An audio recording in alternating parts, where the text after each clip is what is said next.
இந்த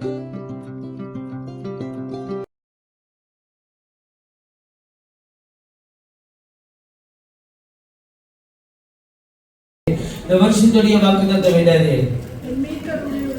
என் மீட்பர் உயிரோடு இருக்கிறார். கடைகளை தட்டி தேவனை மகிமைப்படுத்துவோமாக. ஹல்லேலூயா.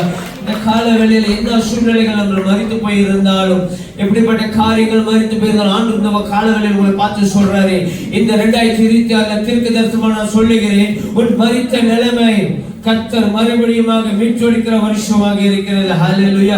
உன் குடும்பத்தை கர்த்தர் மீட்டெடுக்க போகிறார். உன் வேலைகளை கர்த்தர் மீட்டெடுக்க போகிறார். எல்லா சூழ்நிலையிலும் கர்த்தர் ஜீவனை கொடுத்து மீட்டெடுக்கிற வருஷமாக இருக்கிறது. ஹல்லேலூயா.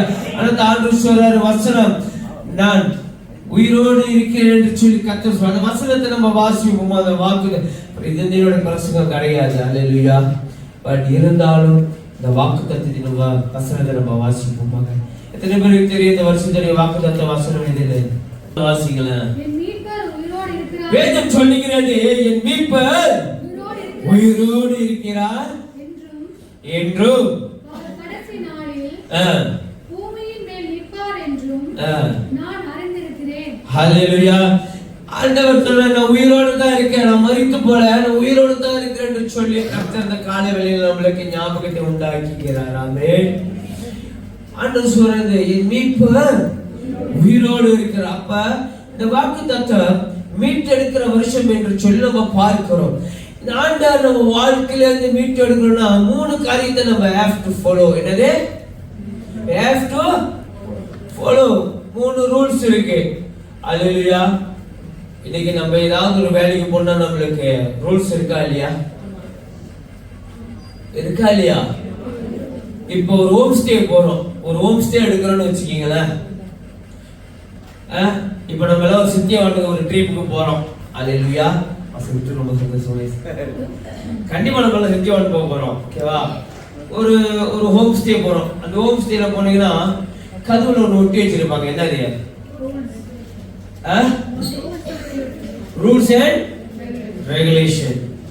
ஒரு சாதாரண மனுஷனே ரூல்ஸ் அண்ட் ரெகுலேஷனை போட்டு இதைத்தான் நீ கடைபிடிக்கணும், இதைத்தான் செய்யணும்னு சொல்லி ஒரு சாதாரண மனுஷனே இப்படி சொல்லும் போது, இந்த வருஷம் நம்மளுடைய வருஷம் மீட்டெடுக்கிற வருஷம். ஹல்லேலூயா. அப்ப நம்ம சூழ்நிலைகளை மீட்டெடுக்கணும்னா நம்மளுக்கும் சில காரியங்கள் இருக்கு, ரூல்ஸ் அண்ட் ரெகுலேஷன் ஃபாலோ பண்ண முடியல. என்னன்னு யாருக்கு தெரியும்? 1வது ஆராதனை, 2வது ஹோலினஸ், அப்புறம் ஃபெய்த். இது 3யும் நம்ம ஸ்ட்ரிக்ட்டா ஃபாலோ பண்ணா ஆண்டவர் நம்ம அநேக காரியத்தை எடுத்து மீட்டெடுப்பார். ஹல்லேலூயா. ஆனா நம்ம இந்நாட்கள்ல ஒரே ஒரு காரியத்தை நம்ம தியானித்துக் கொண்டு இருக்கிறோம். எந்த காரியத்தை குறித்து? வர்ஷிப், ஆராதனை குறித்து நம்ம தியானித்துக் கொண்டு இருக்கிறோம். இன்னைக்கு பாஸ்டர் ஜோனத்தன் அவருடைய ஒரு இதுல அவர் பேசுறார், பாஸ்டர் விட்ரு ஒரு காரியத்தை பேசுறார். இன்னைக்கு நானு இந்த கால வேளையில கர்த்தர் எனக்குள்ளாக வைத்த காரியத்தை உங்க மத்தியில நான் ஷேர் பண்ண விரும்புகிறேன். ஹல்லேலூயா. ஆண்டவர் எனக்கு வைத்த காரியம் என்ன தெரியுமா? எல்லாரும் சொல்லுங்க.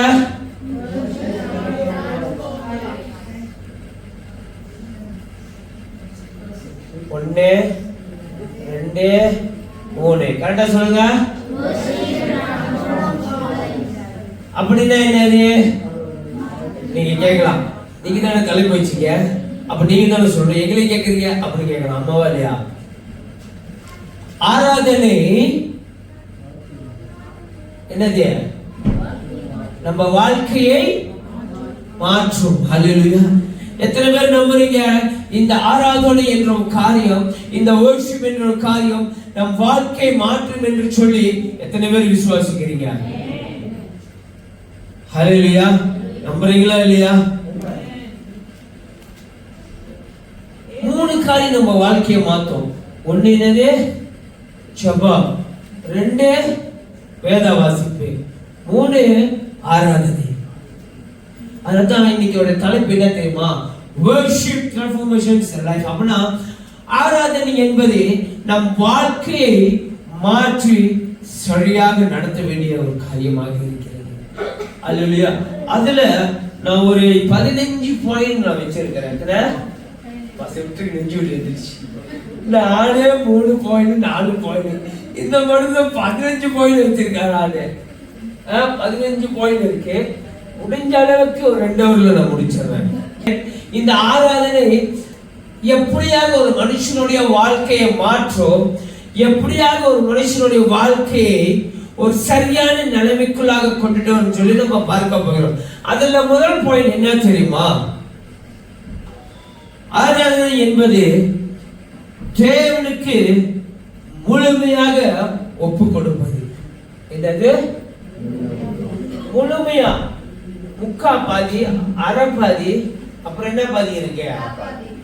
காப்பாதி, அப்புறம் என்னென்ன பாதி வேணாலும் இருக்கலாம். ஆண்டவருக்கு அது முக்கியம் இல்ல. ஆராதனை என்பது நாம் முழுமையை அர்ப்பணிக்க வேண்டும். யாருகிட்ட? காதலன் காதலிக்கிட்டியா? யாருகிட்ட? தேவன் சமூகத்துல. அல்லேலூயா. ஏன் நான் சொல்றேன்னா, காலையில நான் சாந்தியா கையெழுத்த போனேன் சேர்ச்சுக்கு. அப்ப ஒரு அம்மா வந்து நடந்து வந்து இருந்தாங்க. அப்ப அவங்க சொன்னாங்களாம், ஆண்டவர்கிட்ட சொன்னாங்களாம், ஆண்டவரே நான் ரொம்ப தூரம் சேர்ச்சுக்கு போனேன் ஆண்டவரே, காலெல்லாம் வலிக்குது ஆண்டவரே, சரியான ஒரு சபையில் ஆண்டவர் சொல்லி புலம்பிக்கிட்டே ஒரு சீட்டை சேர்ச்சுக்கு போவான். சேர்ச்சி எப்படி தெரியுமா? சேர்ச்சி நீ வந்தாவா வரனால உன்னோட இஷ்டம், எங்களுக்கு ஜனங்க வந்தா சரி அப்படின்னு தான் அந்த சபை இருக்கும். அப்படி இருக்கும்போது அந்த அம்மா புலம்பிக்கிட்டே வந்தாங்க. அப்ப சாந்தியாக்கு அங்கிட்டாங்க, இந்த அம்மா இங்கிட்டு இருக்காங்க, இவங்க சாந்தியாக்கா பார்க்க ஆரம்பிச்சிருக்கிறாங்க. அப்படி இருக்கும்போது அப்ப அவங்க சொன்னாங்களாம், ஆண்டவரே ஏதாவது ஒரு தூதர்கள் அனுப்புங்க ஆண்டவர், என்னை ஏற்றிட்டு போயிட்டு ஏற்றிட்டு வர மாதிரி ஒரு நல்ல ஒரு சபையை கொடுங்க ஆண்டவர், கர்த்தருக்கு மகிமை உண்டாவதாக. அவங்கள நான் ஏற்றிட்டு இன்னைக்கு இந்த சேர்ச்சுக்கு வந்திருக்கேன். காலையில் உட்காந்து போல அழுகுறாங்க. நான் சொன்னம்மா, நீங்க சரியான இடத்துக்கு தான் வந்திருக்கீங்க, நிச்சயமா ஆண்டு உங்களை பயன்படுத்துவாங்க, நிச்சயமா கர்த்தர் உங்களை ஆசீர்வதிப்பாருமா. கர்த்தர் இன்னைக்கு உங்களை அழைத்து வந்திருக்காருன்னா ஏதோ ஒரு நோக்கத்துக்காக அப்படின்னு சொன்னாங்க. அவங்க பாருங்க அங்கதான் உட்கார்ந்து இருக்கிறாங்க. சாராமா அம்மா கேட்டுருங்க, அந்த சபைக்கு முதலே அவங்க இருக்கிறாங்க. ஆளுமையா கர்த்தர் நாம மகிமை பண்ணுவதாக. சரிங்களா?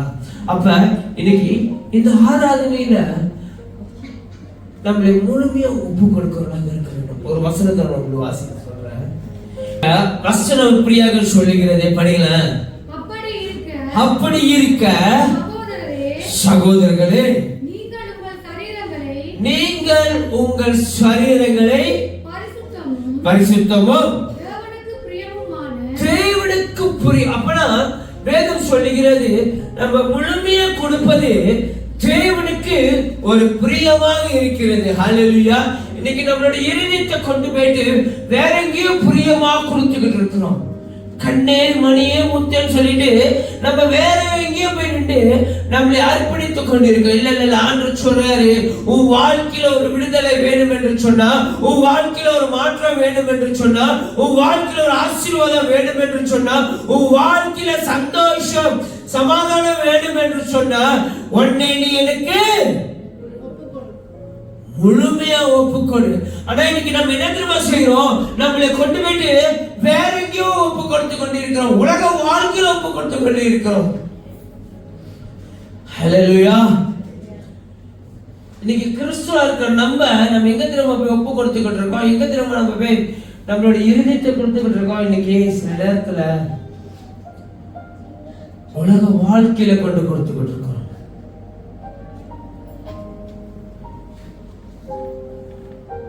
ஹல்லேலூயா. நம்ம பேரு, சில பேர் பாத்தீங்கன்னா மேரின்னு இருக்கோம். ஆனா அந்த மேரி எங்க திரும்ப போய் நிற்கும்? பத்திரிகைக்குள்ள போய் நிற்கும். அம்மாவா இல்லையா? அப்ப எங்க நம்ம வாழ்க்கையில ஒரு விடுதலை வரும்போது எப்போதும் சொல்லுவேன், நான் கிறிஸ்துவ வாழும்படியாக கர்த்தர் நம்மளை அழைக்கல, கிறிஸ்துவுக்குள் வாழும்படியாக கர்த்தர் நம்மளை தெரிந்து கொண்டிருக்கிறார். எதுக்கு நம்ம ஞானஸ்நானம் எடுக்கிறோம் சொல்லுங்க? பழைய மனுஷன் ஒழிந்தது புதிய மனுஷன். அப்ப நம்ம ஞானஸ்நானம் எடுத்துட்டோம். அப்ப நம்ம எப்படிங்க வாழணும்?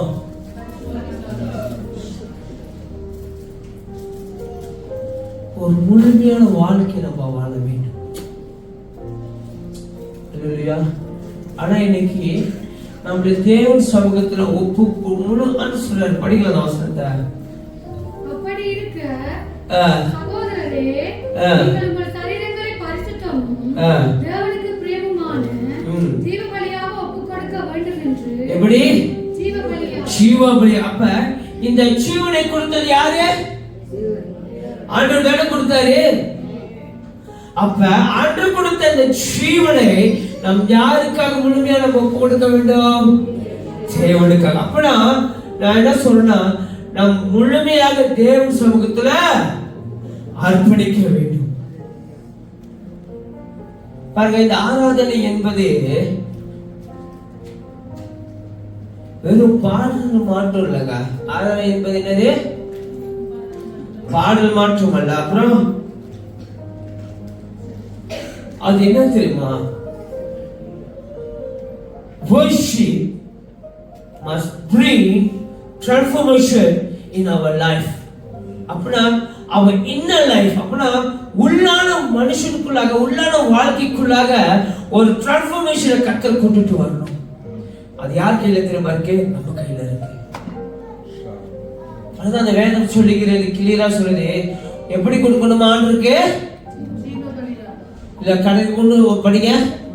ஜீவ பலியாக ஒப்புக்கொடுக்க வேண்டும் என்று தேவனுடைய இரக்கங்களை முன்னிட்டு உங்களை வேண்டிக் கொள்கிறேன். இதுவே நீங்கள் செய்யக்கூடிய புத்தி உள்ள ஆராதனை. அல்லேலூயா. இதுதாங்க ஆராதனை. முதல் காரியம் என்ன தெரியுமா? இந்த ஆராதனை நாம் முழுமையாக தேவனிடத்தில் அர்ப்பணிக்கிறவர்களாக இருக்க வேண்டும். பாடல் அது ஒரு பகுதி ஆராதனை. தேவ வசனம் அது ஒரு பகுதி. ஜெபம் அது ஒரு பகுதி. ஹல்லேலூயா. இதெல்லாம் சேர்ந்து வரும். நம்ம வாழ்க்கை எதுக்கு தெரியுமா? ஒரு மாற்றத்துக்குள்ளாக கொண்டுட்டு வரும்.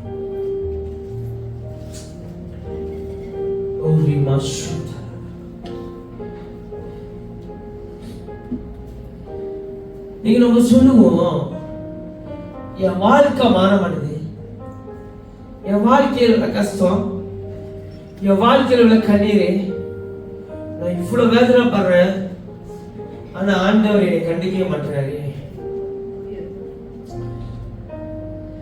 பாசங்களை கண்டுக்க மாட்டாரு, சர்ச் எல்டர்ஸ் என்னை கண்டுக்க மாட்டாங்க அப்படின்னு நம்ம சில நேரத்துல புலம்பிக்கிட்டு இருப்போம். ஆமாவா இல்லையா? இன்னைக்கு நம்மளை விசாரிக்கும்படியாக கர்த்தர் இருக்கிறார். நம்மளை தேற்றும்படியாக நம்ம பரம தகப்பன் இருக்கிறார். நம் காயங்களை ஆற்றும்படியாக மருத்துவராக நாம் ஆராதிக்கிற தேவன் இருக்கிறார். அவரே இறங்கி வேலை செய்யணும்னா நம்ம என்ன தெரியுமா செய்யணும்? புத்தி உள்ள ஆராதனை செய்ய வேண்டும். அல்லேலூயா. முதல் காரியம் என்ன தெரியுமா? தேவ சமூகத்துல ஆராதனை என்பது நம் முழுமையாக ஒப்பு கொடுத்து நம் ஜீவ பலியாக கர்த்தரை ஆராதிக்கிறதாக இருக்க வேண்டும். இதுதாங்க புத்தி உள்ள ஒரு ஆராதனையாக இருக்கிறது.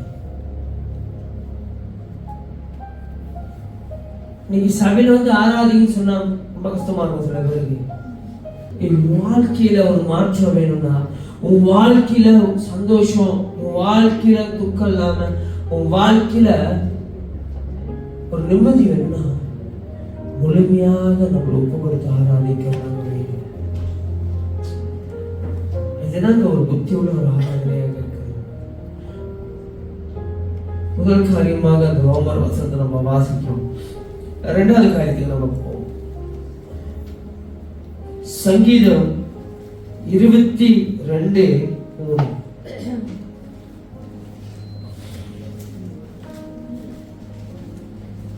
இந்த சங்கீதத்தை யாருங்க எழுதுனா? தாவீது. என்னது? தாவீது யாரு? ஒரு ராஜா. தாவீது மட்டும்தான் சங்கீதத்தை எழுதினாரா? சாலமன் தான் எழுதினாரா? எத்தனை பேர் எழுதினாங்க?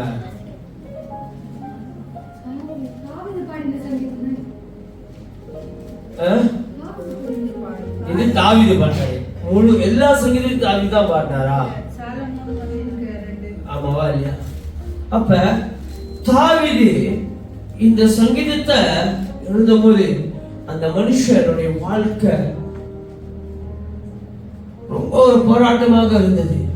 நீங்க தாவீதுடைய லைஃப பாத்தீங்கன்னா நீங்களே யோசிப்பீங்க, என்னடா அந்த மனுஷன் இந்த அளவுக்கு பாடுகள் அனுபவிச்சிருக்கிறாரு, இந்த அளவுக்கு கஷ்டங்கள் அனுபவிச்சிருக்கிறாரு, எப்படிடா இந்த மனுஷன் சந்தோஷமா இருந்திருக்கிறாரு.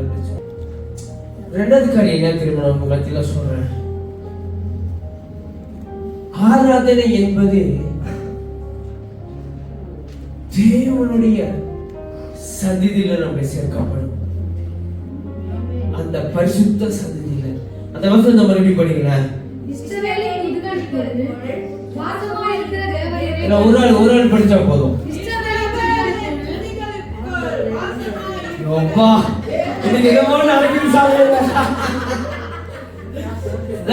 நல்லதுதான். போட்டி போட்டு படிப்பது நல்லதுதான். அல்லேலூயா. எவ்வளவுக்கு வசனங்கள் நம்ம படிக்கிறோமோ அவ்வளவுக்கு வசனங்கள் நம்ம வாழ்க்கையில கிரியை செய்யும். சரிங்க. அதனால ஒரு ஆளை கிளியரா அந்த வசனத்தை படிக்கிறேன். இஸ்ரவேலின் துதிகளுக்குள் வாசமா இருக்கிற தேவரே பரிசுத்த. அல்லேலூயா. அப்ப இந்த ஆராதனை எப்படிப்பட்ட ஒரு ஆராதனையாக இருக்கிறது? ஒரு பரிசுத்த. அப்படின்னா இந்த பரிசுத்தத்துக்கு அடையாளமாக இருக்கிறது யார்? நம் தேவன். அல்லேலூயா. நீங்க யாராவது சொல்ல முடியுமா ஆண்டவர் கரைப்பட்டவர் என்று சொல்ல முடியுமா? சொல்லுங்க. யாராலையுமே சொல்ல முடியாது. அல்லேலூயா. அவர் ஒண்டிதாங்க ஒரு பரிசுத்தம் உள்ள தேவன். அப்ப நாங்களா பரிசுத்தம் இல்லையா அப்படின்னு நம்ம கேட்டுக்கணும். நாம் எல்லாருமே பாவிகள் தான். ஆனா இந்த பாவத்துல இருந்து மீட்டெடுத்து ஒரு பரிசுத்த ஆராதனைக்குள்ளாக இருக்கும்படியாக, ஒரு சுத்தமுள்ள இருதயமாக இருக்கும்படியாக கர்த்தர் தினதோறும் நம்மளை கர்த்தர் உருவாக்கி கொண்டிருக்கிறார். அடுத்த வசனம் அழகாக சொல்லுகிறது, படிங்க. இஸ்ரவேலின் துதிகள். அப்படின்னா ஆண்டவருடைய ஆராதனை குரல். ஆண்டவர் எப்படி இருக்காரு? வாசமா இருக்கிறாரா? ஃபாலோ மீ அடிச்சுக்கிட்டு வீடியோலாம் போட்டுக்கிட்டு லோஷன்லாம் போட்டுக்கிட்டு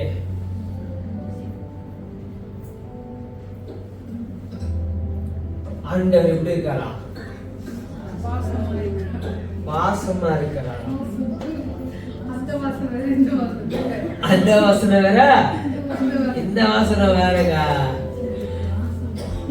இன்னைக்கு வச்சுக்கோங்க, நான் பெர்ஃப்யூம்னா ரொம்ப பிடிக்கும். சரிங்களா? எனக்கு பெர்ஃப்யூம்னா ரொம்ப பிடிக்கும். என் வீட்டுல பல விதமான பெர்ஃப்யூம் வச்சிருக்கேன். நான் பெர்ஃப்யூம் வாங்கினாலும் எங்க வீட்டுல சண்டை வந்துடும். என் ஒய்ஃப் பேசுவாங்க, சரியான பைத்தியம் உங்களுக்கு அப்படின்னு. ஏன்னு கேட்டா பெர்ஃப்யூம் வைக்கும். விதவிதமான அவங்களுக்கு வர பெர்ஃப்யூம் எல்லாத்தையும் நான் ஆண்டியை போட்டுருவேன். நான் ஆண்டியை பிடிச்சிக்க நான் வாய்ச்சுடுவேன். அவங்க கத்துவாங்க, எனக்கு வரதெல்லாம் முடிக்கிறது நீங்க தான்வாங்க. சொல்லுவேன், ஆமா நல்லா வாசமா இருக்கணும் அப்படின்னு. எல்லாரும் லேசா தான் அடிப்போம், நான் அப்படியே குளிப்பேன். எதுக்கு? வாசமா இருக்கணும் தான். ஆண்டவருக்கு அந்த வாசம். வேதம் சொல்லுகிறது, மனுஷன் எதை பார்ப்பானா?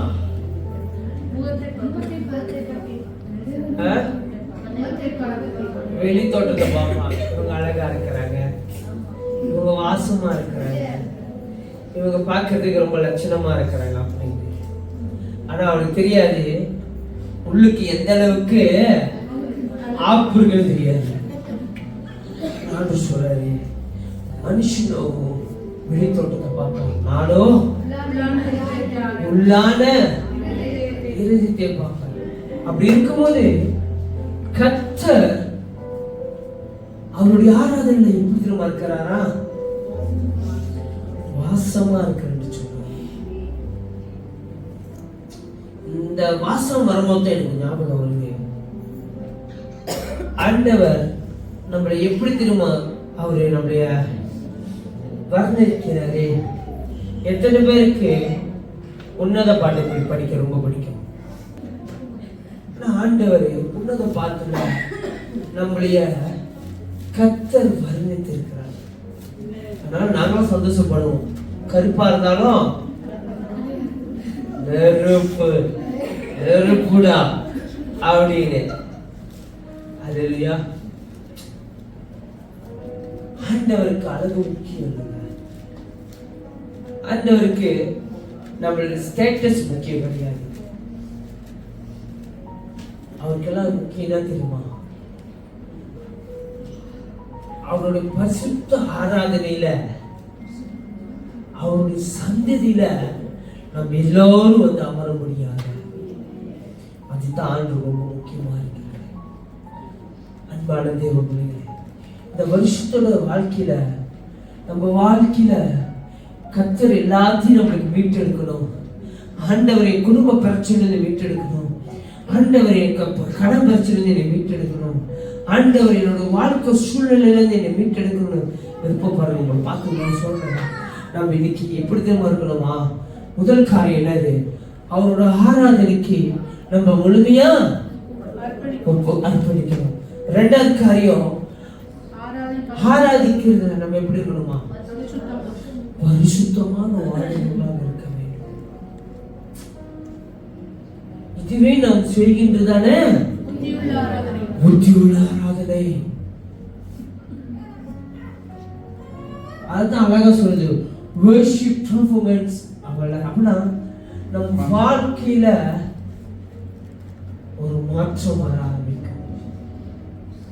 இந்த வருஷம் ஆரம்பிச்சு எத்தனை நாள் ஆயிடுச்சு? 25. இந்த 25 நாள்ல எத்தனை பேர் வாழ்க்கையில கர்த்தர் ஒரு மாற்றத்தை கொண்டு வந்திருக்காங்க? எத்தனை பேருக்கு செஞ்சுட்டாரு ஆண்டவர்? எத்தனை பேரோட வாழ்க்கையில செய்ய ஆரம்பிச்சுட்டாரு? பைபிள் அதை கை தூக்கா தைரியமா. நம்ம தேவ சமூகத்துல தான் இருக்கிறோம், வேற எங்கேயுமே இல்லை. நம்ம தியேட்டர்ல உட்கார்ந்து இருக்கல, நம்ம பார்க்கல உட்கார்ந்து இருக்கல, நம்ம எங்க உட்கார்ந்து இருக்கிறோம்? தேவ சமூகத்துல உட்கார்ந்து இருக்கிறோம். புத்தியுள்ள ஆராதனை செய்கிற இடத்துல உட்கார்ந்து இருக்கிறோம். அல்லேலூயா. எத்தனை பேர் வாழ்க்கையில கர்த்தர் செய்ய ஆரம்பிச்சுட்டாரு? இதுதாங்க உண்மையான ஆராதனை. இன்னைக்கு ஞாயிற்றுக்கிழமை ஓய்வு நாள். நம்ம எங்க வேணாலும் போயிருக்கலாம், எங்க வேணாலும் நம்ம ஹாலிடே போயிருக்கலாம். ஆனா இன்னைக்கு எல்லாருமே இங்க வந்து உட்கார்ந்து இருக்கணும். இன்னைக்கு ஆண்டவருக்கு முழுமையை நம்ம ஒப்பு கொடுக்கணும். இந்த நான் சொல்றேன், இந்த ஆராதனை முடிந்து இன்னைக்கு வீட்டுக்கு போகும்போது கர்த்தர் ஒரு சூழ்நிலையை மாற்றி முழுமையாக வீட்டுக்கு போயிருக்கிறார். ஹல்லேலூயா.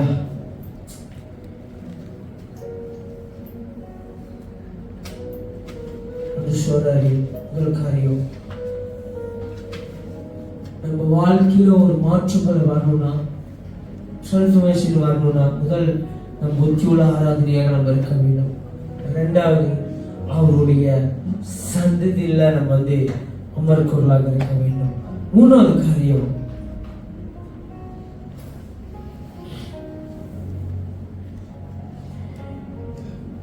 இந்த ஆராதனையில நம்மளை ஒப்பு கொடுத்து இந்த ஆராதனைக்குள்ளாக நம்ம இருக்கும் போது, இந்த ஆராதனைக்குள்ளாக சொல்லல, நம்ம கிறிஸ்துவனாக வாழ்வதை விட கிறிஸ்துவுக்குள் வாழும் போது ஆண்டவர் செய்றாரு, நம் உள்ளான இருதயத்தை கர்த்தர் மாற்றுகிறவராக இருக்கிறார். அதுல என்னோட ஒரு வசனம் சொல்றேன். சங்கீதம் 51:10. தேவனே, சுத்த இருதயத்தை என்னிலே சிருஷ்டியும், நிலைவரமான ஆவியை என் உள்ளத்திலே புதுப்பியும். ஆமென். இந்த ஆராதனை என்பது நம்ம வாழ்க்கைக்குள்ளாக நடைமுறைக்குள்ளாக வரும்போது என்ன தெரியுமா நடக்குது? ஒரு டிரான்ஸ்ஃபர்மேஷன் நடக்குது. கர்த்தர் கல்லான இருதயத்தை எப்படி மாற்றுறாரா? சதைவுள்ள இருதயத்தை கர்த்தர் மாற்றிக்கொள்ள வல்லவராக இருக்கிறார். படிக்கிற வசனம், தேவனே,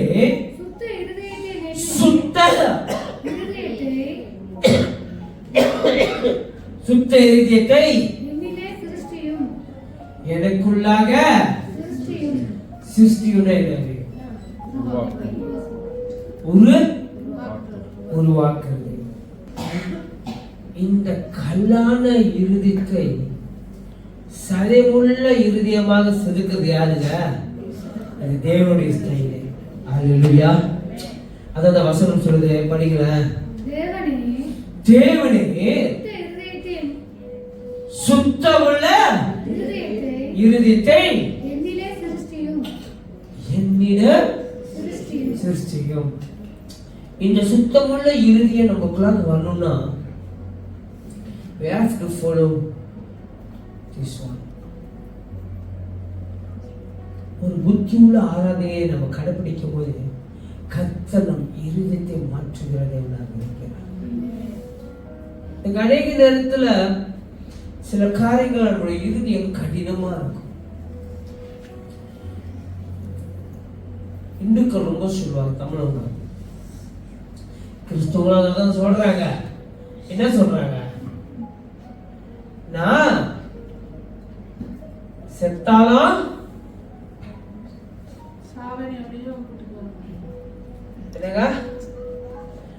நான் செத்தாலும் என் வீட்டுக்கு நீ வராங்க. நான் செத்தாலும் நீ நான் பார்க்க கூடாது. ஆமா, கண்டிப்பா பார்க்கத்தான மனிதன் செத்து போயிட்டியா, அப்ப என்னதான் பார்க்க போறான் மூஞ்சா? அம்மாவா இல்லையா? செத்துட்டா பார்க்க முடியுமா? பார்க்க முடியாது. அவங்க தான் நம்மளே பார்க்கலாம், நம்ம அவங்கள பார்க்க முடியாது. செத்தாலும் அவன் வாசப்படி அவன் மதிக்கதான் முடியாது. இதை படுத்து கிடைக்கிறீங்க, அப்ப எங்க போய் மதிக்க போறான் வாசனை?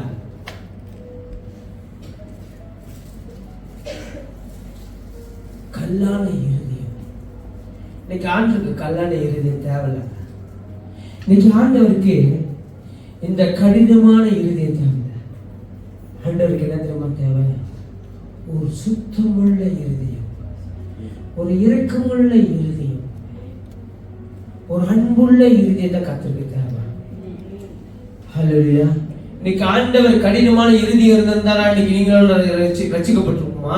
இன்னைக்கு சபைக்குள்ள உட்கார்ந்து இருக்குமா? இன்னைக்கு கிறிஸ்துவ என்ற ஒரு அடியாளம் நம்ம எல்லாருக்குமே கிடைச்சிருக்குமா? சொல்லுங்க. இன்னைக்கு அந்த இருதயம் நம்மளுக்காக ஒப்பு கொடுத்ததுனாலதான் இன்னைக்கு நீங்கள் நானும் பரிசுத்தமான வாழ்க்கையை வாழ்ந்து கொண்டு பரிசுத்தமுள்ள ஆராதனைக்குள்ளாக நம்ம கடந்து சென்று கொண்டு இருக்கிறோம். நம்ம யாருமே தவறான வழிக்கு பெயரக்கூடாது, பாவ வாழ்க்கையில மீட்டெடுக்கணும், சாபத்துக்குள்ளாக வாழக்கூடாது சொல்லித்தான் இன்னைக்கு உங்களுக்கு எனக்கும் ஆண்டவர் ஜீவனை கொடுத்து நம்மளை மீட்டெடுத்திருக்கோம். அதுதாங்க சுத்தமுள்ள இருதயம், அது சதவுள்ள இருதயம். நம்ம சொல்லுவோம், உன்னோட இருதயத்துல கொஞ்சமாச்சும் என்ன இருக்கணும்? ஈரம் இருக்கணும். ஆண்டவருக்கு கொஞ்சமான ஈரம் முக்கியம். ஆண்டவருக்கு என்ன ரொம்ப முக்கியம்? நாம் முழு இறுதியும் கர்த்தருக்கு முக்கியமாக இருக்கு. அதுதான் புத்தி உள்ள ஆராதனை. பவுலும் சீலாவும் ஜெபம் பண்ணி தேவனை துதித்து பாடினார்கள். காவலில் வைக்கப்பட்டவர்கள் அதை கேட்டுக் கொண்டிருந்தார்கள். சடிதியிலே சிறைச்சாலையின் அஸ்திபாரங்கள் அசைவுபடியாக பூமி மிகவும் அதிர்ந்தது. உடனே கதவுகள் எல்லாம் திறவுண்டது. எல்லாருடைய கட்டுக்களும் கலந்து போயிற்று. ஹல்லேலூயா. ஆண்டவர் சொல்றாரு, அடுத்த காரியம் என்ன தெரியுமா? ஆராதனைக்கும் போது ஆண்டவர் சங்கிலிகளை உடைக்கிறவராக இருக்கிறார். ஹல்லேலூயா. ஆராதனை செய்யும் போது, இந்த ஆராதனை நம்ம வாழ்க்கையில வரும்போது கட்டுகள் உடைகிறதாக இருக்கிறது. ஹல்லேலூயா. இதுதான் பாருங்க அந்த வசனம் சொல்லுகிறது. படிங்க மறுபடியும் மெதுவா. சிறைச்சாலையில் அப்பனா இன்னைக்கு அநேகருடைய வாழ்க்கையில அநேக கட்டுகள் எத்தனை பண்ணி இருக்கு, நம்மளை சூழ்ந்து கொண்டு இருக்கிறது. கடன் பிரச்சனை சூழ்ந்து கொண்டு இருக்கிறது. குடும்பத்துல பிரச்சனைகள், என் பிள்ளைகளோட வாழ்க்கையில என் பையன் சபைக்கு வர மாட்டானுங்க, என் குடும்பத்துல இவ்வளவு பிரச்சனை, என் மனைவி இவ்வளவு பிரச்சனை பண்ற அப்படின்னு சொல்லிட்டு அநேக காரியங்கள், அநேக சூழ்நிலைகள் நம்மளை கட்டுக்குள்ளாக வைத்துக் கொண்டிருக்கிறது. இன்னைக்கு ஆண்டு உங்களை பார்த்து சொல்றாரு, இன்னைக்கு எல்லா கட்டுகளும் நான் உடைக்க வல்லவராக இருக்கிறேன். எத்தனை பேருக்கு அந்த கட்டுகள் உடைய வேண்டும்? அதுக்கு செய்ய வேண்டிய ஒரு காரியம் என்ன தெரியுமா? நம்ம ஆராதிக்கிறதாக இருக்காங்க. எப்படி பார்த்து நம்ம ஆராதிக்கிறது? வேதத்துல ஒரு சம்பவம் நடந்துச்சு. என்ன சம்பவம்? இப்பதான் படிச்சோம். அது இன்னொரு சம்பவம். இன்னொரு சம்பவம்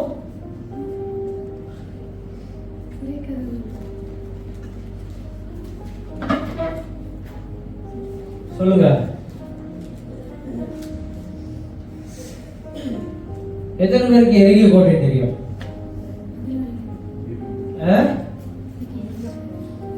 அது எப்படி உடையப்பட்டுச்சு? எதனால? துதினால. அவ்வளோ பெரிய கோட்டையே துதினால் உடைக்கப்பட்டுச்சுன்னா, இன்னைக்கு நீங்கள் துதியில கடந்து போகும்போது கர்த்தர் உங்க மதில்களை உடைக்கிற தேவனாக இருக்கிறார். உங்க கட்டுகளை கர்த்தர் உடைக்கிற தேவனாக இருக்கிறார். பவுலும் சீலாவும் எங்க இருந்தாங்க? கொலிடியவா? அது முன்னுக்கு ஒரு கேள்வி கேட்டுக்கிறேன். பவுலும் சீலாவும் யாரு? அப்போஸ்தலர். ஆண் பெண்ணு கிடையாது, சரியா? அவர் அப்போஸ்தலர். அவங்க என்ன செய்றாங்க? சிறையில அடைக்கப்பட்டிருக்கிறாங்க. இன்னைக்கு உங்களை பார்த்து நான் கேட்கிறேன், நீங்க உங்களை கொண்டு போய் சிறையில அடிச்சா நீங்க என்ன செய்வீங்க?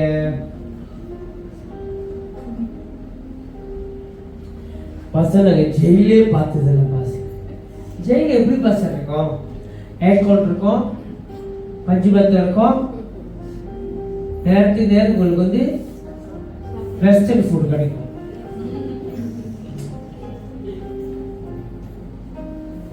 அப்படி உண்மையானவே இதெல்லாம் இருக்குன்னு சொல்லியிருந்தீங்கன்னா நீங்க சொல்லுங்க, நம்ம எல்லாம் ஹாலிடே போயிட்டு வருவோம். எங்க போயிட்டு வருவோம்? ஹாலிடே. சரிங்களா?